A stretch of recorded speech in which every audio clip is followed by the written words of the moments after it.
Sebelum terjadi COVID, dunia ekonomi mengalami guncangan cukup besar di mana perilaku milenial dan zilenial yang saat ini usianya antara 10-23 tahunan, para teenager plus minus, dan kaum milenial yang usianya antara 23-40 tahunan mempunyai perilaku yang berbeda dengan generasi di atasnya, kaum generasi X dan baby boomer. Generasi milenial dan zilenial disebut generasi digital. Mereka ngacak-ngacak cara berbisnis kaum kolonial generasi di atas mereka. Generasi digital itu kejam. Mereka membunuh banyak hal. Yang dibunuh adalah apa yang generasi atasnya lakukan, mereka tidak lakukan lagi. Salah satunya yang dibunuh adalah perkantoran.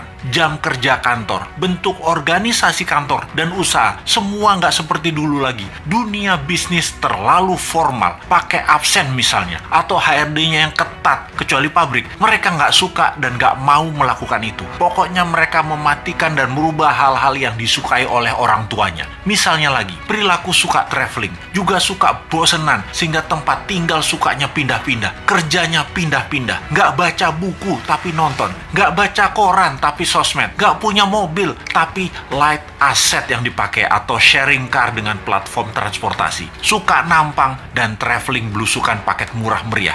Generasi digital juga membunuh media TV karena generasi digital everyone is broadcaster, everyone is reporter. Merek dan brand dibunuh juga oleh generasi digital. Brand itu menjadi less important bagi mereka. Bagi mereka yang penting adalah 3R, yaitu rating, review, dan recommendation.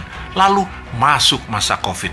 Mendadak dunia bisnis menjadi harus digital. Tepatnya dipaksa menjadi digital. Dipaksa jualan lewat platform marketplace. Dipaksa jualan lewat iklan di sosmed. Dipaksa menggunakan gadget di tangan bisnisnya. Dunia UKM Indonesia tidak banyak yang siap. Tidak banyak yang paham. Dan dunia bisnis selama pandemi yang tidak janji kapan berakhirnya, kapan herd immunity-nya tercapai, tidak tahu kapan dunia terbebas dan menyelesaikan pandemi ini, maka dunia brick and mortar, dunia bisnis bata dan semen menjadi terancam. Apa saja dunia bata dan semen itu? Seperti gedung sekolah, tempat wisata, hotel, ruko, mall, perkantoran, crowd gather event seperti bioskop, konser, sport event, musik event, MICE, semua menjadi menggantung bisnisnya. Dibuka nggak terlalu untung, ditutup pasti rugi.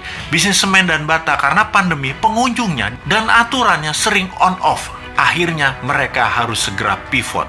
Hiburan pindah ke rumah, pindah ke tangan, pindah ke gadget. Pokoknya semuanya pindah ke digital. Inilah masa killing time bagi bisnis yang tidak bisa pindah ke digital. Bagi yang lambat beradaptasi, siap-siap gulung tikar. Catatan ya, COVID akan berada bersama kita selamanya. Pandemi biologi ini tidak akan selesai karena bisa saja bukan hanya virus ini mutan, namun virus lain lagi terjadi yang selama ini diam-diam saja, lalu terancam dengan adanya vaksin, maka mereka kemudian melakukan mutasi. Flu bisa menjadi virus yang mematikan, bisa saja terjadi. Ebola, SARS, AIDS, semua bisa bermutasi dengan vaksin di tubuh manusia. Siapa yang tahu? Ini bukan nakut-nakuti, tetapi sebagai orang yang lama dilatih dengan threat analysis, maka melihat ancaman harus segila mungkin dan kita harus punya antisipasinya sekarang. Jadi, tidak ada kata post-pandemic, yang ada adalah bagaimana mengambil peluang dan tetap survive di masa ini. Selama 5 tahun ke depan, masa kegelapan sebagian dunia bisnis mungkin bisa lama terjadi. Sekali lagi, sebagian dunia bisnis lama masuk masa kegelapan dan akan musnah. Dalam 5 tahun ke depan ada 30% macam bisnis baru dan ada 30% macam jenis pekerjaan yang baru lahir. Dalam 10 tahun ke depan ada 60% pekerjaan yang sekarang ada musnah dan ada lebih dari 60% pekerjaan baru yang saat ini belum ada macamnya akan muncul. Yang paling parah adalah pemerintahan. Kalau menggunakan cara lama, pola pikir lama, banyak negara yang akan musnah. Inilah yang mau kita ingatkan ke depan.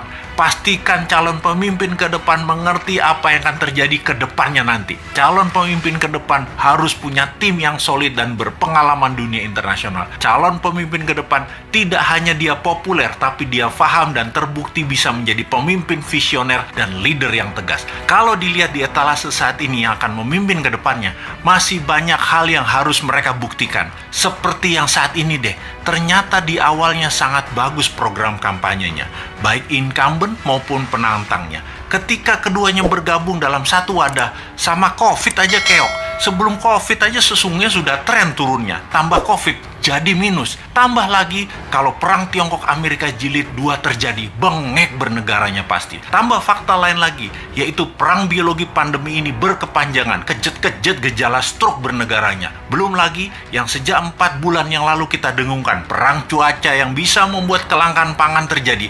Wes ambiar bernegaranya, kalau tidak bisa membuat antisipasinya. Jadi, kita ngeledekin incumbent, kita lanjut ngeledekin oposisi yang tidak memberikan solusinya. Kemudian apa solusinya New Mind? Sabar, sebentar. Ini lagi celingukan kiri kanan ngecek ada agen globalis tukang siomay nggak bawa hati di depan rumah. Gue mau beli dulu.